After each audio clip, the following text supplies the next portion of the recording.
To the white people saying that the Black History Museum has an overemphasis on slavery, what part should they focus on instead? The part where Black people got restitution? Because that never happened. The part where Black people got reparations? Because that never happened. The part where Black people got their 40 acres and a mule?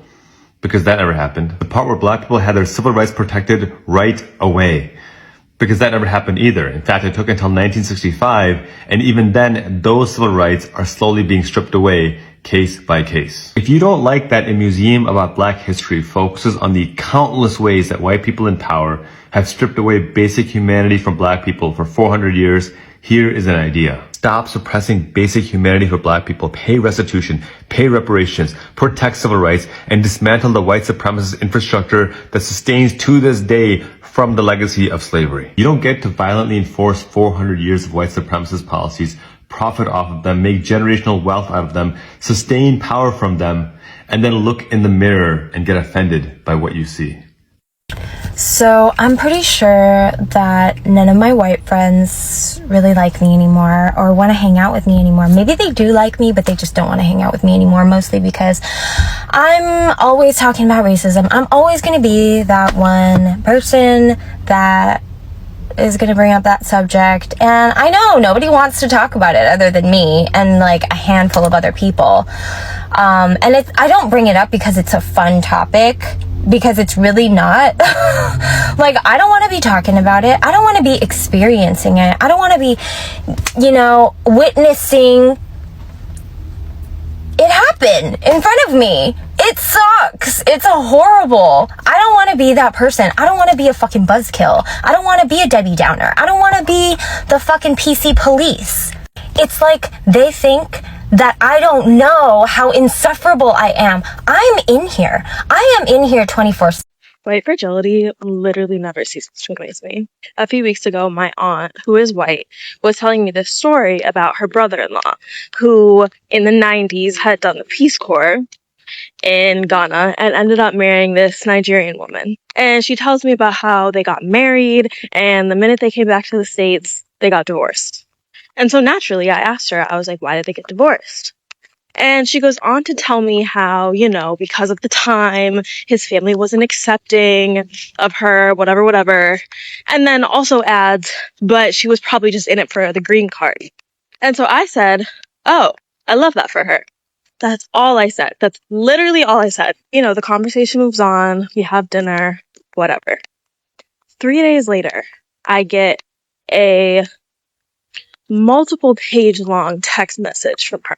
And in this text, she goes on to say that she is so hurt and shocked and horrified that I would ever make a comment like that. And she continues to go on saying that I am incredibly cynical and I should just choose to have a more open mind and be more empathetic to other people's experiences, and that this man who the Nigerian woman divorced is a good guy. He's one of the good guys, she says. Then she continues to say, if I wasn't so steeped in my own despair, I would be able to be more empathetic of other people's experiences.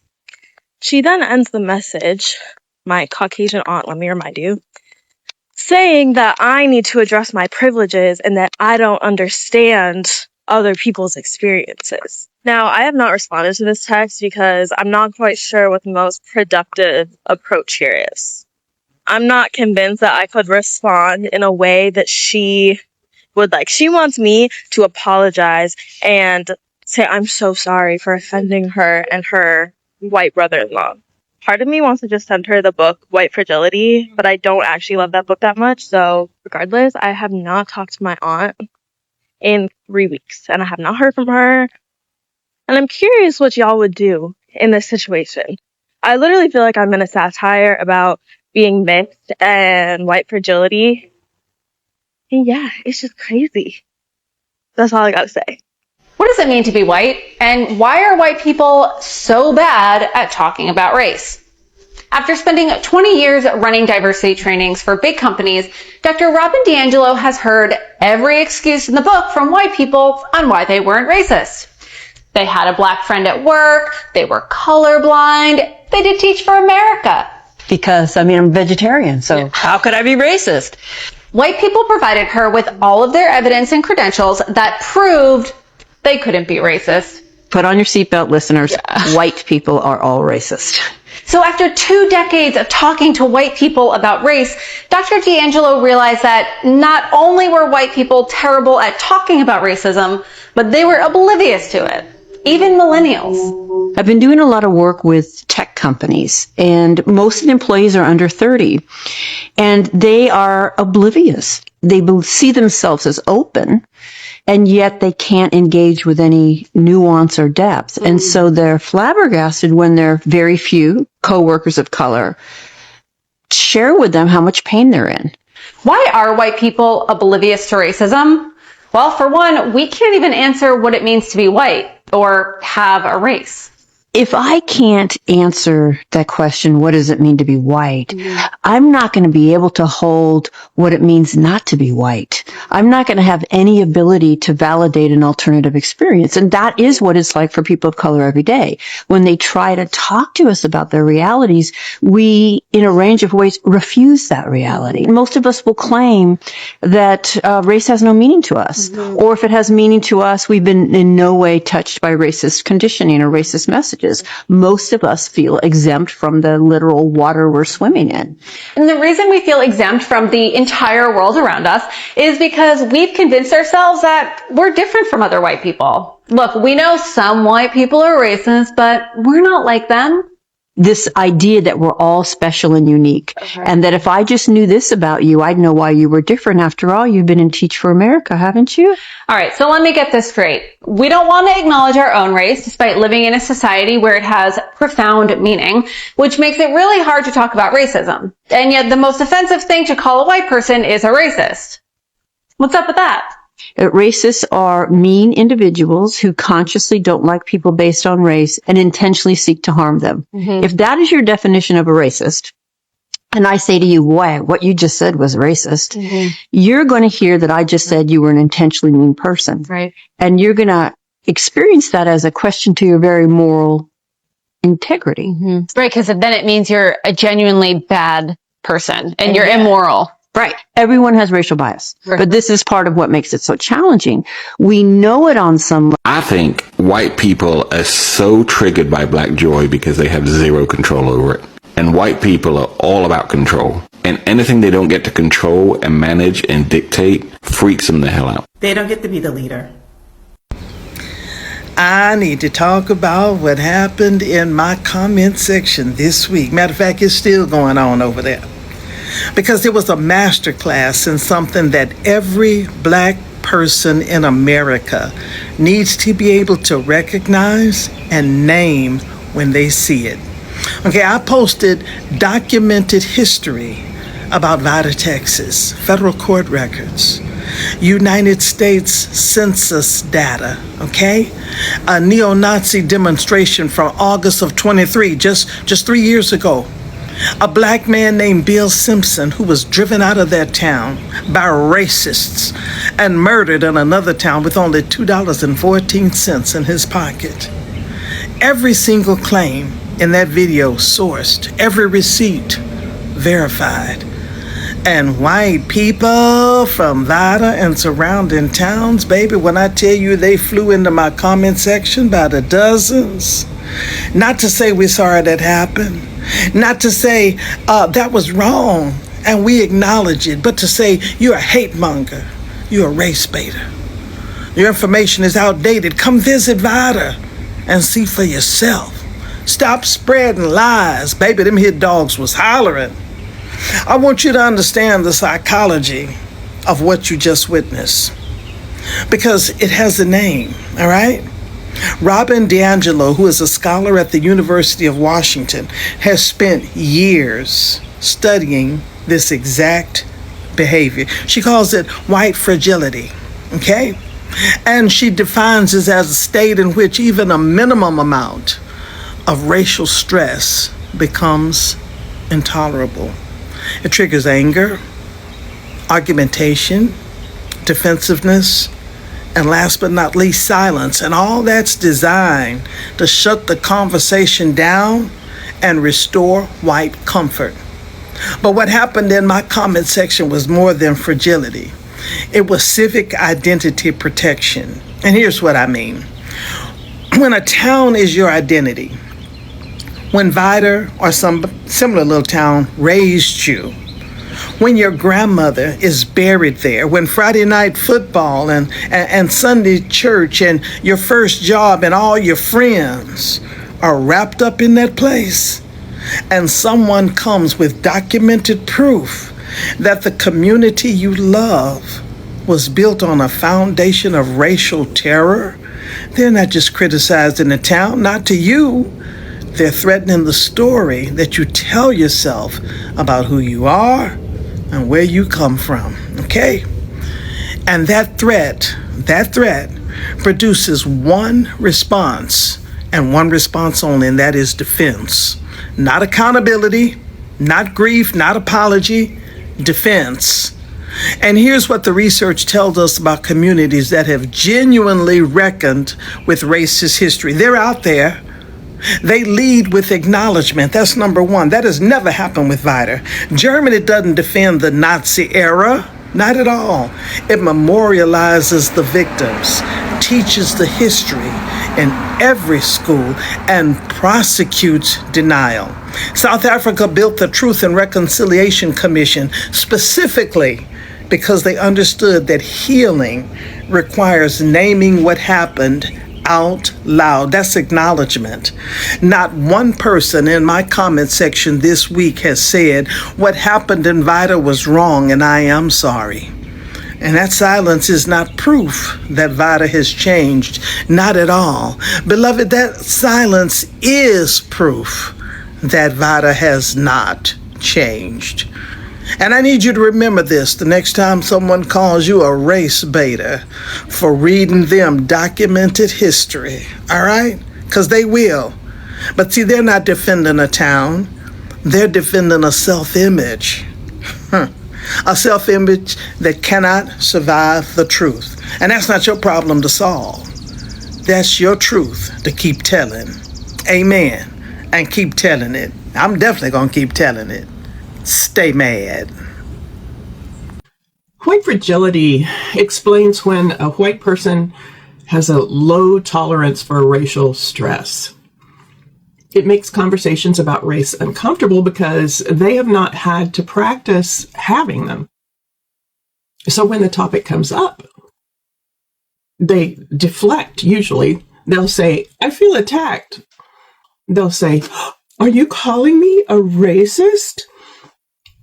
Or I don't want to talk about this, or that's not what I meant. Or they'll give a long explanation for why what they said and did is actually okay, even when they have just been told it's not. Someone tells them that not seeing color is a problem, and instead of learning, they roll out a long explanation defending it. Like it's okay when they say they don't see color. If you grow up in environments where race is not discussed honestly, you don't build any stamina for it. When discomfort shows up, the quickest way to reduce it takes over. I have a Master of Science in behavior analysis, and I use my training to understand why white people are given unfair advantages and how we can do better. If responding that way often makes the other person shut up and leave them alone, they keep doing it. The conversation shifts or softens or ends, or somebody changes the topic. The person with white fragility feels relieved, and that relief teaches the behavior to happen again. Now, this protects comfort instead of truth, and it keeps conversations from going anywhere meaningful. White fragility is a learned pattern of escaping racial discomfort that shuts down conversations before they can do any good. Notice when you start defending or shutting down, and stay long enough to hear the impact instead. I put references in the video notes. Get curious. White people love to play the victim in basically any situation, and I say this as a white person. It is a pattern that I have witnessed time and time again, especially when white people are called out for their terrible behavior. That is why they continue to gaslight black and brown people when they talk about their experiences with racism, because they don't want to admit that they've done anything wrong. And white victimhood is a classic tenet of white supremacy, and more specifically, it is a classic behavior that white women will take part in, like white woman tears, because the actual thought of taking responsibility for any of their actions is repulsive to them. And that's why if you want to fully deconstruct and to be a better ally, you have to get over yourself. You have to get over the fact that you've been taught to play the victim your entire life. Because the reality is that in a system that you are quite literally benefiting from, you cannot possibly be the victim in these situations. The people who are truly being victimized by the system are black and brown people who are being paid less, who are being mistreated, who are being victims of hate crimes. So today, think about how you can get over yourself and stop being a victim in order to better support the people around you, which starts with actually listening to their experiences instead of trying to interject your own intentions or your own experiences. Because at the end of the day, it's not about you. White fragility makes it harder for people to admit that racism exists. Hey kiddo, it's Appa. And sometimes when people who are white hear about racism, they might feel very uncomfortable. They might get upset, deny it, or want to stop talking about it altogether. That's called white fragility.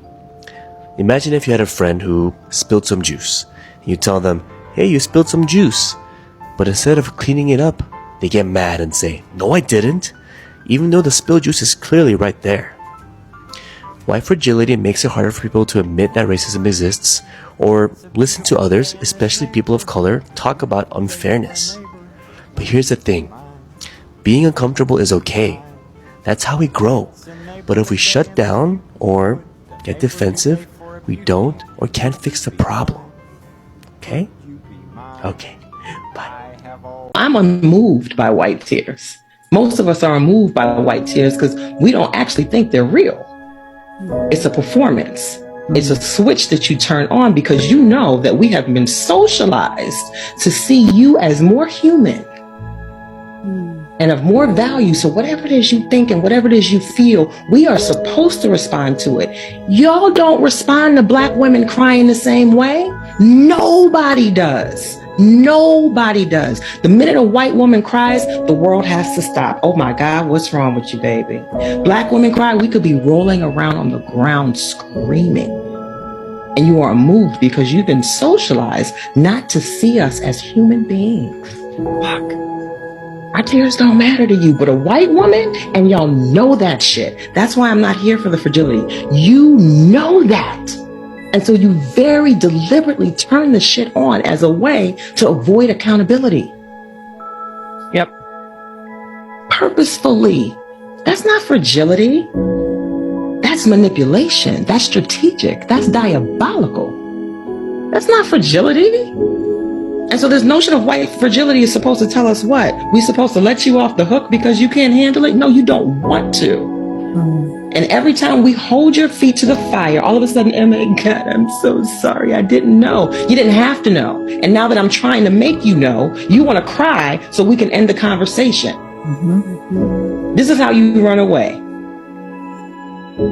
So how do I hold you accountable if you're all up in your feelings? How come I don't get to be in my feelings? So when a white woman cries, conscious or not, we've been socialized to kind of gravitate to her distress and to take care of her. And I should be really more explicit. White middle-class women, right? That kind of Southern belle, that delicate flower, right? There's a history behind that. And conscious or not, it triggers that pull for other people to comfort her. So suddenly, all the resource in the room has gone to the aggressor, if you will, if the context is she's been given feedback that something she said or done is problematic. She bursts into tears, and then suddenly the room comes to her to comfort her, and the person who gave her the feedback, particularly if it's a person of color, is now the aggressor. And they're left with, the impact, and then she's going to get coddling around her intentions. Click the link in the bio to get the book. I shouldn't even have to defend this, but here's the fragility of white people sometimes. Okay.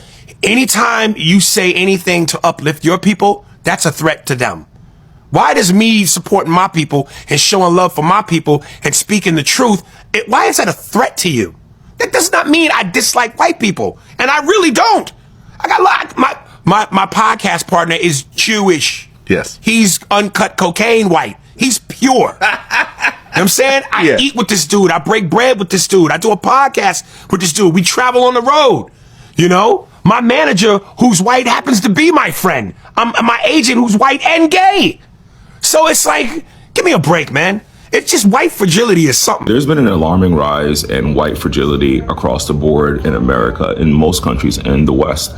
And when I sit and I think about why this is happening and why there's this insidious shift for countries to want to switch back to the old days where white was on top and the power structure and everyone else was on the bottom. Why is it okay for black people to want to protect their culture, for Mexicans to want to protect their culture, for Asians to want to protect their culture, for all these different races and religions to want to protect their culture, but as soon as white people want to protect their culture, they're racist? Why is that? White people have never been demonized, ridiculed, subjugated, or made to feel less than for being white, because in the post-imperial and colonial world, white people came out on top, pushed prejudice and racism in action in the form of policies, in the form of housing, in the form of segregation, and that very weaponized whiteness, the same whiteness that is pushed by the KKK, white nationals, Proud Boys, and all other hateful terrorist groups. Why would you want to protect and promote that? When you say protect whiteness, you're saying protect skin color, protect power structures, protect your space. You don't like the fact that we're taking up space, and that space being just equitable part of the land, the country, and the culture that we built. What does that mean to you, Black History Month? It means that that's racism, because they don't celebrate White History Month. We don't have it. I'm part Italian. I don't have Italian History Month. So what I think it's doing is perpetuating what this divide is in our nation, quite honestly, because I don't feel like that should be highlighted. I don't think that they should be pushing their agenda on myself because I'm a straight male, I have a wife, and I have children. I don't think that I should have to be bombarded and brainwashed. I see videos like this, it gets me thinking about the design that was built and how that's still a machine that's operating to keep many people uneducated to the actual history of the countries that we live in and the actual actions of their ancestors. To say that Black History Month is the reason that racism is perpetuated in this country, and to ignore all the actual systematic racism that's never addressed or acknowledged in this country, or the fact that America has never acknowledged slavery, and so we can move past it, but we have all these white people who are fragile in their place in this world, scared that they're going to lose their seat of power, and they've never taken advantage of it. And the fact that my ancestors have been in America longer than yours, since you're Italian, and the fact that there is an Italian Heritage Month. Go from Black History Month to saying you're a straight white man with a wife and that they are pushing their agenda. Who is they? Where did this connection come from? Because how did you, talking about black people, give you a segue to be homophobic? Like, how does that work? What are your talking points here? If we were able to have honest conversations about our history in America, these type of conversations wouldn't be happening in 2026. All Americans aren't treated the same. And that's due to our very real and different history for each group I just mentioned. But if we don't acknowledge those groups and we don't acknowledge the history behind those groups, we'll never move forward as a country. If you are not sure that all white people have opinions on racism, just bring it up the next time you're around a bunch of white people. Not only do we all have opinions, but they tend to be very emotionally charged, and that has nothing to do with whether they're informed or not. I have an opinion on virtually everything, but that does not make them informed. I don't believe you can grow up or spend any significant time in the United States without developing opinions on racism, and they will be emotional and strongly held. And again, that has nothing to do with whether they're informed. And in fact, if you are white and you have not devoted years of sustained study, struggle, and focus on this topic, your opinions are necessarily very limited. And no, a trip to Costa Rica, multiracial nieces and nephews, these are not sustained study, struggle, and focus. Now, how can I say that when I don't know most of the people in this room? And this, of course, is the first thing that tends to trigger white fragility, generalizing about white people. As a sociologist, I'm really comfortable generalizing about white people. Social life is predictable and patterned, in really observable ways, and we've got to grapple with those patterns. But I can say this, that your opinions without sustained study, struggle, focus, mistake making, relationship building, repair, they're superficial because nothing in society gives you the information you need to have more than that. In fact, you can get through graduate school in this country without ever discussing racism, can you not? You can get through teacher education in this country without discussing racism. And if you're in a progressive teacher education program, you'll have one required multicultural education class. But that doesn't mean you'll be talking about racism. You might just be talking about how to introduce ethnic authors in February. Right? You can get through law school, you can get through social work, right? You can be seen as qualified to lead a major or minor institution in this country, to lead a group of people, to supervise people. You can be seen as qualified to do those things with virtually no ability whatsoever to engage with any complexity or nuance in the issue of racism. Can you not? From the racist, anti-Muslim, and Islamophobic remarks made by a senior Tory member of Parliament. That rant's a bit rich coming from someone who was part of the Defence Council representing somebody who was part of the 9/11 bombings, isn't it?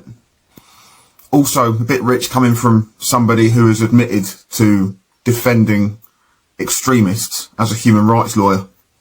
So before you start criticising someone else's speech, why don't you look in the mirror and take a look at your own actions, because they've been 100 times more damaging. Also, these inflammatory words of anti-Muslim, racist, Islamophobic.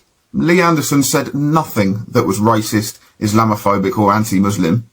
In fact, he didn't even bring your religion into it, Sadiq Khan, at all. He was referring to the people that he thinks control you. And if you're not going to call them Islamists, what can you call them? Who the hell do you think you are to take the moral high ground in this situation with your track record?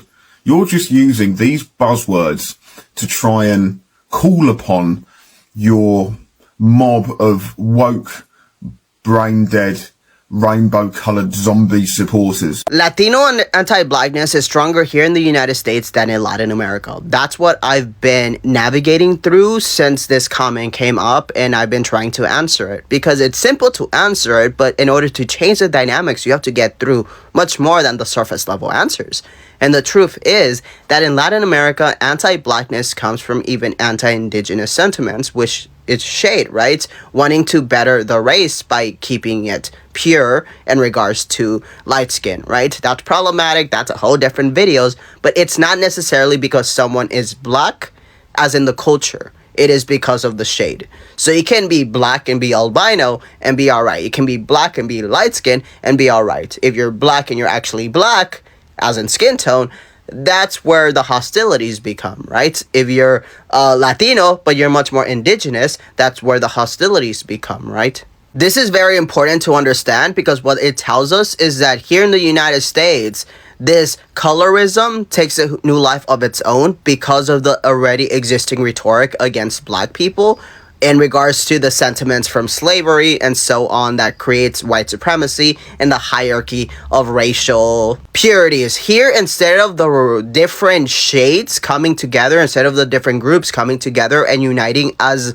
its own national identity, American, what you have are the different groups competing for the approval of white people. Because when we talk about a stereotype like black people are lazy, what I was born and learned through my dad, who's immigrant, Mexican, got his citizenship and everything, but he would give me rhetoric that sounded not anti-black, anti-American. That's the first time that I would ever be like, well, I didn't immigrate to the United States. You immigrated to the United States. Blame yourself. Because his understanding or his belief, and plenty of immigrant parents' belief, is that once you get children to the United States, we get lazy.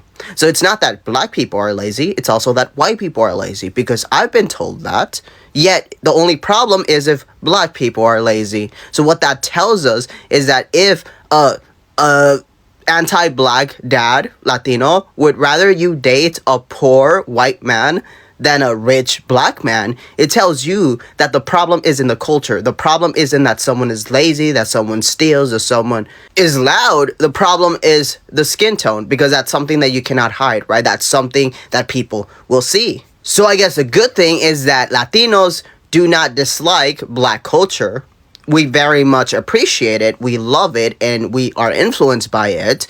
But subconsciously, so this isn't something that people will be able to vocalize up front. What is disliked is an extension from Latin America, so colorism, right? The darker you are, the more hostilities, but also an influence from the American perception of anti-blackness that doesn't necessarily stem from the color, right? But it stems from the culture, from dehumanizing the people as a whole. When you see a homeless white person, you'll think, well, they're probably a veteran or they landed on rough times. When you see a homeless black person, you'll think, well, you know, substance. So empathy is given to the problematics of whiteness, but it's not given to blackness. What makes anti-blackness successful to the extent that it is in the United States are 4 things that Latinos don't realize have an influence on us. One is survival. Think of all the groups except for white people having to compete for the acceptance of white people. Let's say American Idol. All the judges are just white. And all the cultures have to be like, why are we closer to you? Why should we get equal rights like you, equal treatment?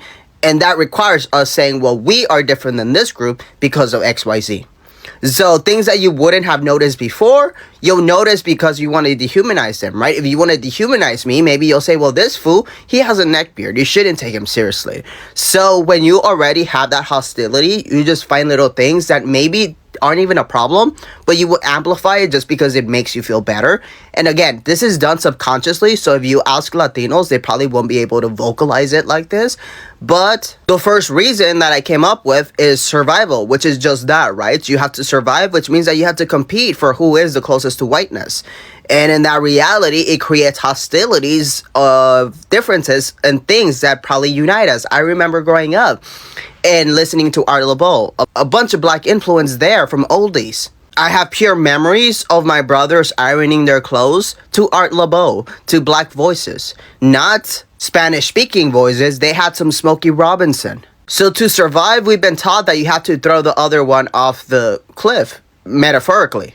2 is overcompensation. Because Latinos have always struggled with not feeling enough of either. We don't feel enough of the Latino community, but we also don't feel enough of American, right? So on the Latino community, enough is to be the lighter, the better, right? Because then the community will talk shit. So you don't want to be the odd one out. But here in the United States, to survive, you have to be closer to whiteness. So you either have Latinos like in Texas who want to be closer to whiteness, or Latinos like in California who the anti-blackness may come much more from colorism from Latin America. Because they want to say, we're pure Latinos, right? We're not going to mix with these people. But that's when we have to have the conversation that we had earlier. Because if you're okay with a white man who does the same thing that you argue your family members shouldn't date a black man for, then the problem wasn't those actions, it was the color. So to prove either that you're Latino enough or to prove that you're American enough, because American doesn't equate to the diversity that we actually have, but seeking approval whiteness,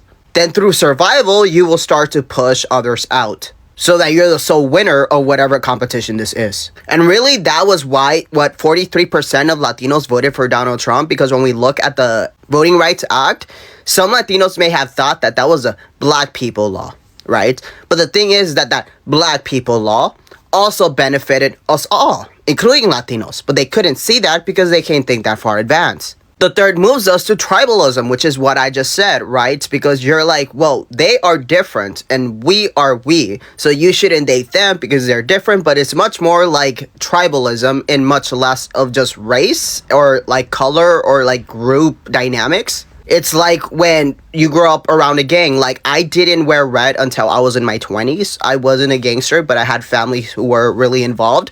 And I was banned from wearing it until I was in my 20s. Well, technically, I could have worn it before because I left South Central at 17. But you forget because you grew up so much that you couldn't wear red. And red is my favorite color. So at one point, I was in London and I thought to myself, I'm like in my 20s. How am I still under these rules of when I was growing up in South Central that I cannot wear red. So it becomes a pride thing to be different than the other side. And it becomes dishonor to mess around with the other side. And the fourth one is favoritism, which makes less sense to black people, but really what it touches on is the belief of some Latinos that black people had things handed to them, which is false, right? But this is the belief. And yet you still see a lot of people who didn't take advantage of those opportunities, which is a misunderstanding of black culture and a misunderstanding of the trauma that has impacted through generations of black people. So one thinks these people deserve to be, let's say, police brutality because all you had to do was follow laws. But now we understand under IC that you can follow laws and you'll still get violated, right? But it's because there's Latinos who didn't include themselves within the benefits of what black pain created, like the Voting Rights Act. And it's because we see restorative justice, we see rectifying of wrongdoings of the past as favoritism. Let me give you an example. When I went to Romania, I went to Brasov, and I went to this village of gypsies, or Romani, because some people say it's offensive to say the G word. And the connotation around the Romani is that they're lazy and they don't want to find a job. Does that remind you of anything? And when I got there was one bus stop and it only stopped there one time in the morning. So even if you did get a job, how do you come back? You don't got that money because you have generational poverty. So they're making it so easy for you to fit the stereotype. And that's what happens where laws and policies exist that restrict you. So now you are fitting a stereotype because that's what the society, as in the government, as in the country, has forced you into those decisions. So making the bus stop there longer than one time will probably be seen as favoritism when in fact it is rectification. And that's how this works. While the South Africans are chasing all the other Africans. How do you feel about black Americans, bro? I feel like they are overrated. They love too many things. They love expensive things. Everything that they do, I think, is, for me, it's unnecessary. They have chains that are big, that have diamonds, and us, we have nothing. Me, I have like 2 trousers. If you were to walk into a black American closet, a man's closet is like 50 jeans. Why? Out of South Africa and doing absolutely nothing to the white people who stole their shit a couple of 100 years ago. This South African man had time to stop and do an interview. They asked him, "What do you think about black Americans?" He immediately says black Americans are overrated. I'll give you an example. Basically, he was saying that we're full of ourselves. We like jewelry. We like diamonds and gold. We're materialistic. He gives this example.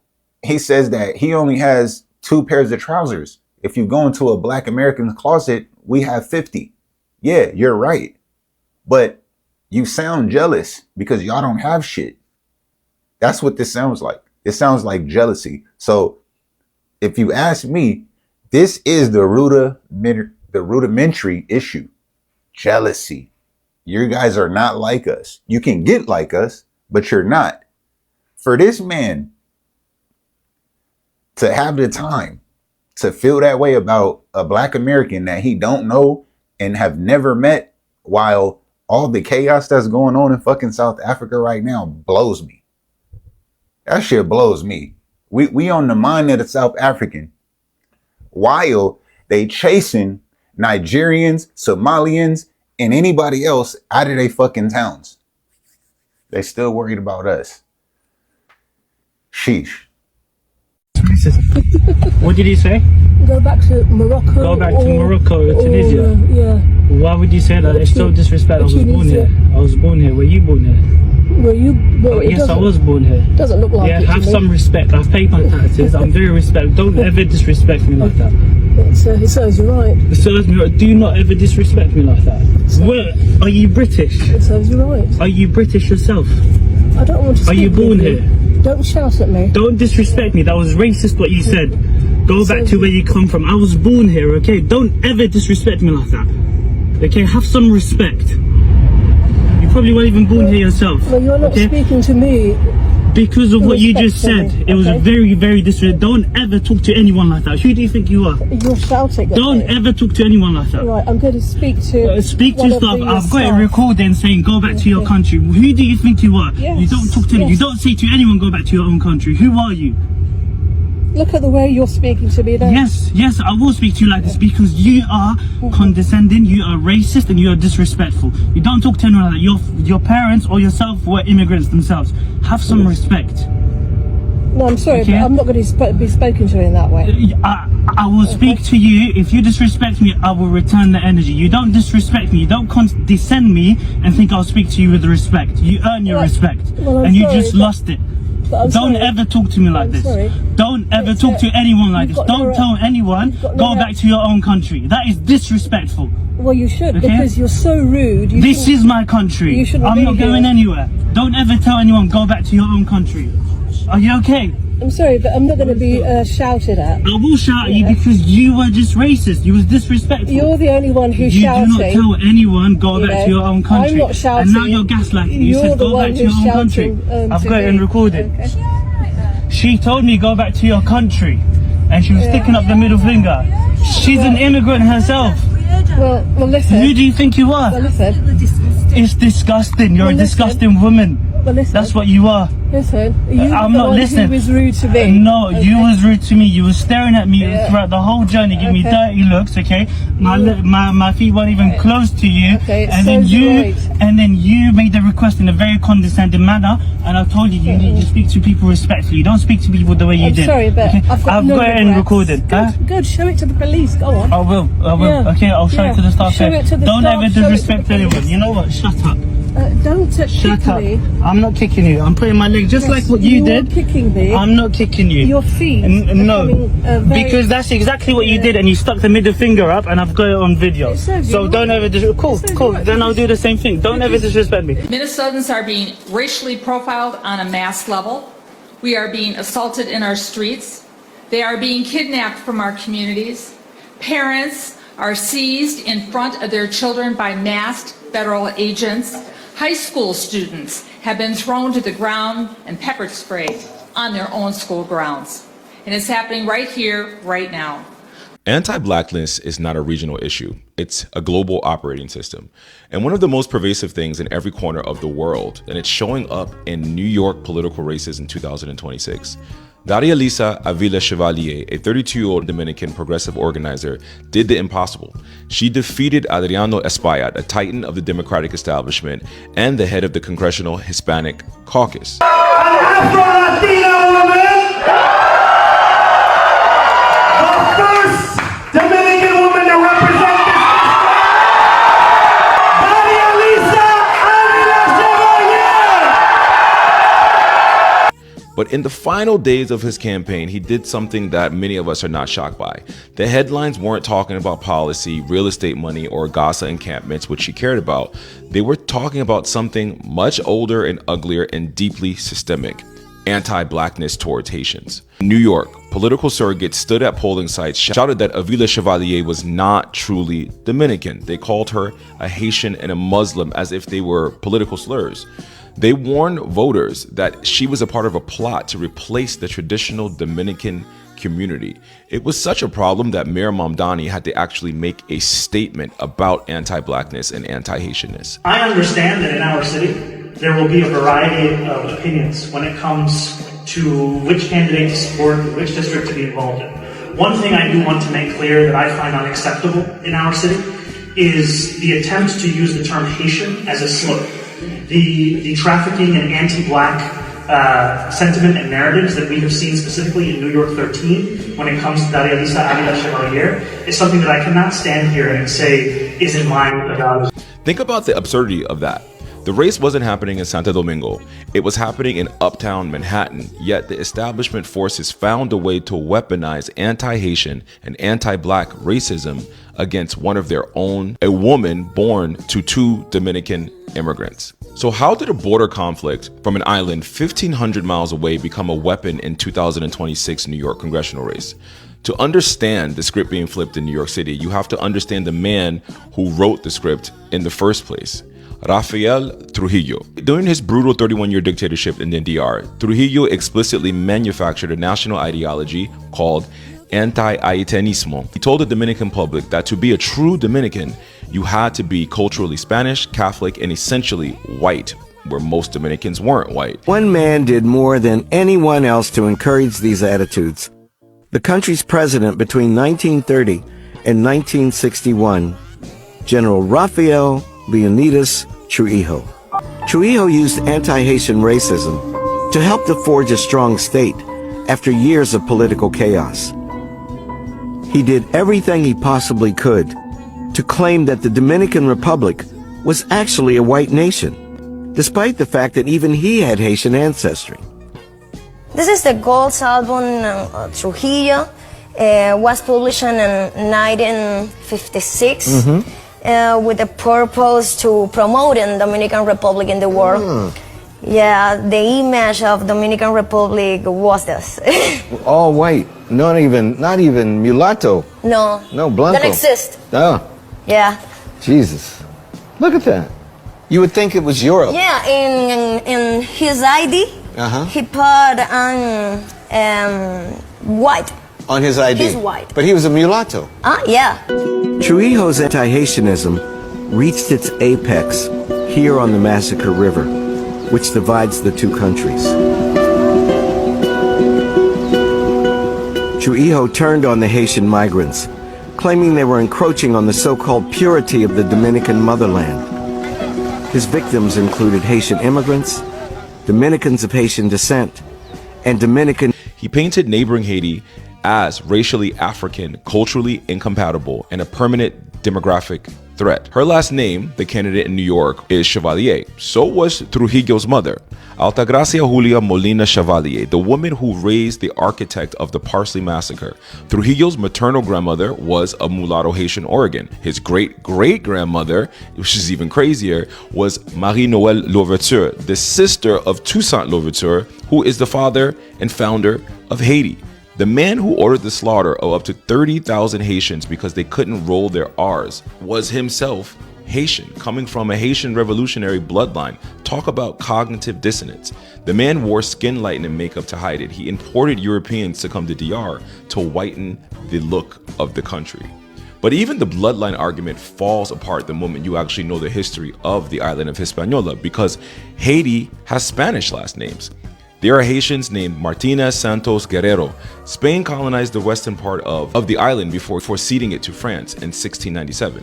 People moved across that island for centuries before any border existed. The border itself was a European administrative decision, not a cultural wall, not a bloodline wall, a line drawn by colonizers on top of people who were already thriving and already living and building families on the island. So a French last name doesn't make you Haitian, and a Spanish last name doesn't make you Dominican. What they built on the island wasn't ethnic purity, it was sugar and slavery and the most sophisticated racial hierarchy the colonial world ever produced. And when Haiti broke free from that, when enslaved black people abolished slavery by force and built the first black republic on earth, every colonial power on the planet understood exactly what that meant. France demanded reparations for the audacity. America refused to recognize Haiti for 60 years. And on the Dominican side of the island, elites built anti-Haitianismo, an entire ideology designed not to separate two bloodlines because those are already entangled, but to separate a Dominican identity from black consciousness, from black resistance, and what it meant to be unafraid of your blackness, like Haitians leaned into. That's the same project happening in America right now. A different country, same architecture. See it in the gutting of the Voting Rights Act. You see it in the criminalization of black neighborhood politics. You see it every time a black candidate gets called too radical, too angry, too aligned with the wrong people. The specific slur changes, but the mechanism doesn't. Calling Daria Lisa Haitian wasn't a genealogy claim, it was a political weapon. It was meant to say, she's too black. She's too connected to black people and blackness. She's too comfortable being black, too unbothered by what it cost her. Same fear that built the Parsley Massacre, the same fear that built redlining. It's the same fear that has been chasing black political power across every geography it dares to exist in. But guess what? She won anyway. And then she stood in front of the people on election night and she said explicitly, I stand with Haitians. A Dominican woman who knows her blackness and said, I will not be called a Haitian as an insult because there's power in being black and there's power in being a Haitian. And she said that not as a correction, not as an apology, but as a declaration, as someone who understands that that wall was never about protecting Dominican identity. It was about containing black solidarity before it became black power. They've been trying to stop that from happening since 1804, but it is not working. As always, you guys, stay black, stay blessed. Congrats to Daria Lisa in New York. Can't wait to see what you do in office. Now, I know I'm going to cause a lot of controversy with this one, but guess what? I don't care, it needs to be said. You see these racist riots that are going on right now in Ireland? No one should be surprised. So you see a few years back when everyone was saying how the Irish and gingers are black and they have black DNA and they're one of us. Does this not prove that they're not? This is them showing their true colours, because regardless, at the end of the day, they may have black DNA residing in them, but they're not one of us.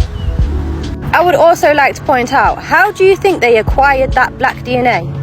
Because just like England, they infiltrated Ireland and wiped out the natives with a successful genocide. On top of the fact that Irish themselves played their own part in the transatlantic slave trade, as in there are Irish slave masters. And this whole the Irish were slaves, nah, I'm not hearing that. From when you had a choice and you got paid, yes, the payment may have been small, but regardless, slaves didn't have a choice, nor did they receive any payment. Yes, a lot of white people have acquired black DNA through the transatlantic slave trade, the grape of our ancestors.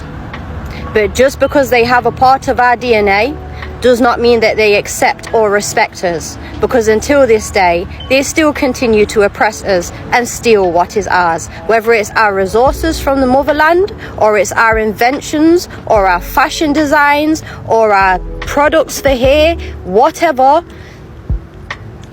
They are them and we are us. I don't know if you have ever heard a word that talks about, or okay, let me put it like this. I don't know if you've ever heard about white fragility. So guys, in today's video, it will be a mixed up of everything, you know.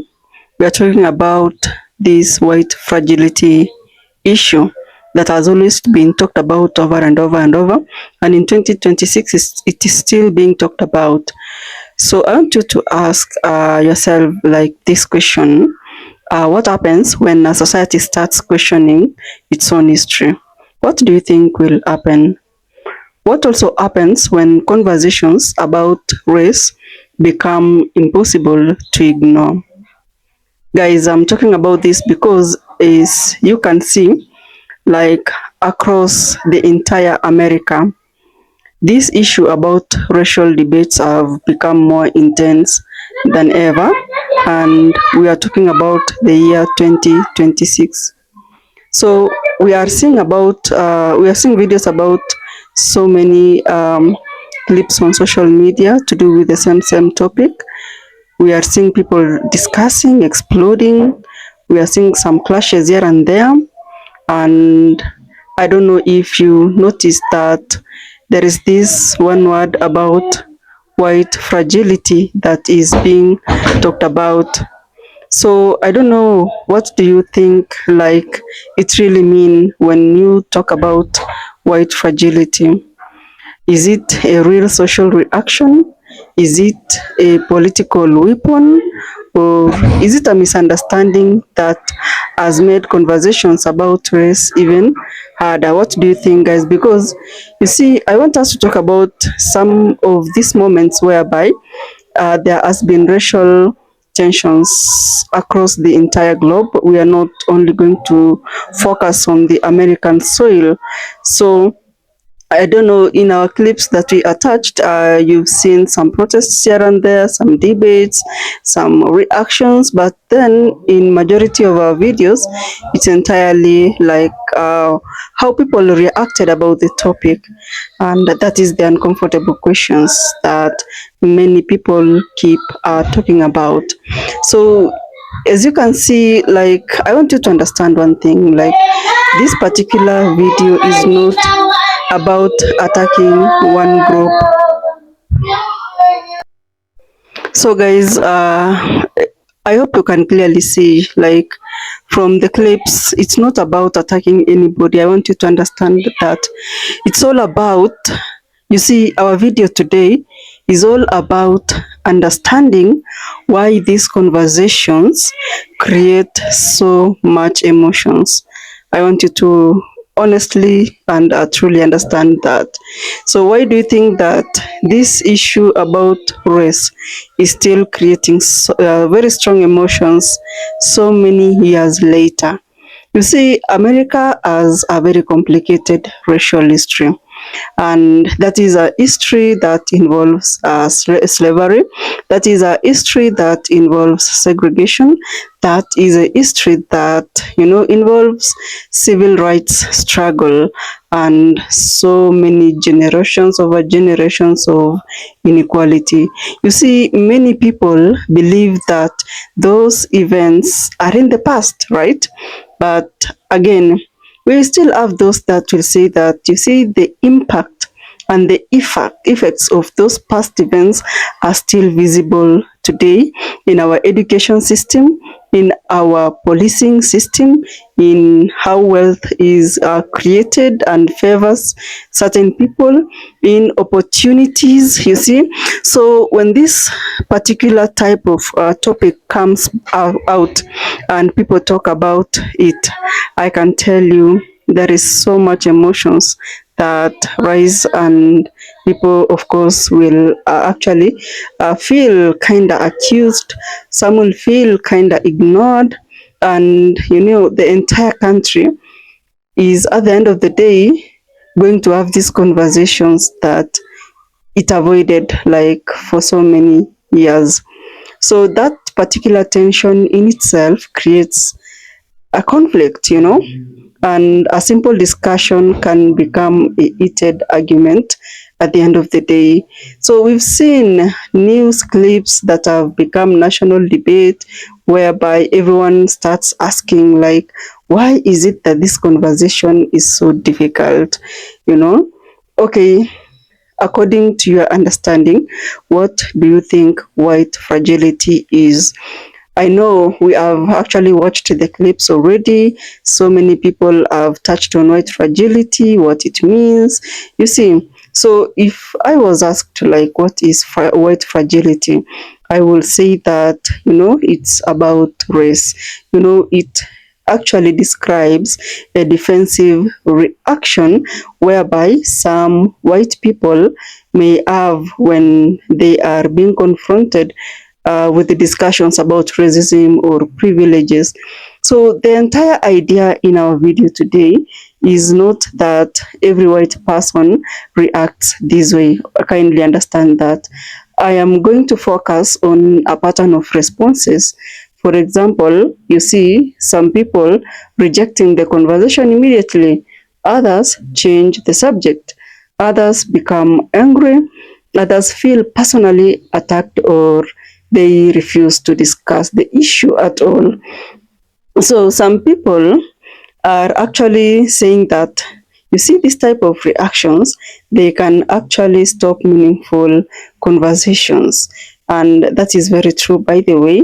But then others will be like, you see, that term, it can sometimes be used unfairly. So both of these people that, if you put yourself in their shoes, you'll be able to understand, because you see some people feel blamed for things that they personally did not do, and this is where we really need to talk about. So we have these meltdown moments in the internet. We have seen so many clips that has created a battlefield, a few seconds clip, having heated exchanges here and there, and suddenly so many people are talking about it. So those are the meltdowns that we have seen in our clips today. I think our clip just has everything in it. So social media has contributed, or rather, video platforms like YouTube has really contributed in terms of seeing how people are reacting to these particular issues, and we have seen anger spreading really quickly, outrage getting so much attention, and calm conversation. I don't know why calm conversations rarely goes viral, but you see confrontational and heated debates, they get to reach out to people like really fast. So I don't know what is your thought about that. We really need to know, like, we are in 2026. What is your thought on this particular issue? Why do you think that some people feel threatened when this topic is being talked about?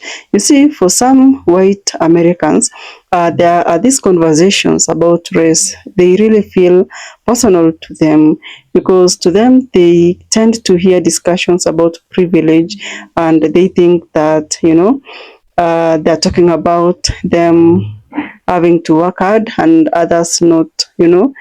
Like, it feels like you are blaming them, you are judging them. And you see, those feelings, they involve real human beings, and they are real actually. But again, you see, we love those that will be like, nah, it's really it brings out a kind of discomfort thing that will make even people shy away. So those are very difficult conversations, but very necessary, because if you think about it, at the end of the day, you cannot avoid it. Avoiding uncomfortable topics does not necessarily make the problems disappear. It just delays them, you see. So some communities in the white among the white America, they really feel exhausted, because you see, for many minority communities, race is not just a debate, it's part of our everyday life, and they normally point to experiences with discrimination, you see, unequal treatment, historical disadvantages. You see, they normally discuss about these particular issues, and race is just not an abstract. It feels personal. It creates another layer of tension, and as much as some people will feel attacked, I can honestly tell you another one will feel unheard. Both sides, they believe that they are defending themselves. I hope you understand our point there. So do you think that America can have a better conversation about this issue? That's the big question. Can people disagree without turning against each other? What do you think? Can America discuss race without immediately becoming defensive? What do you think about that? Because you see, a very productive conversation requires brutal honesty. It requires listening. It requires recognizing different experiences. So not every disagreement is a trade, honestly. I hope you get that. Not every uncomfortable conversation is an attack. But let me tell you, if you ignore real problems, it's going to be bad, and at the end of the day, it's not going to solve anything. So the goal of our video today should not be winning an argument. The goal should be understanding the topic that we are talking about. So the debate over the race issue in America is far from over. The emotions are real, as you can see from the clips.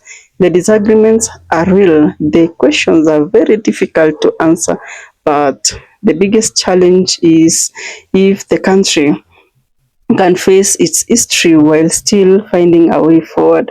What do you think, guys? Is white fragility an important conversation about race, or has it actually made the divide even bigger? What do you think? I want you to share your comment or your thoughts in the comment section below, because you see, these are very important topics that we should talk about. They affect us in one way or the other over generations and generations and generations to come, and your contribution in the comment section means so much. So I'll see you in the next video.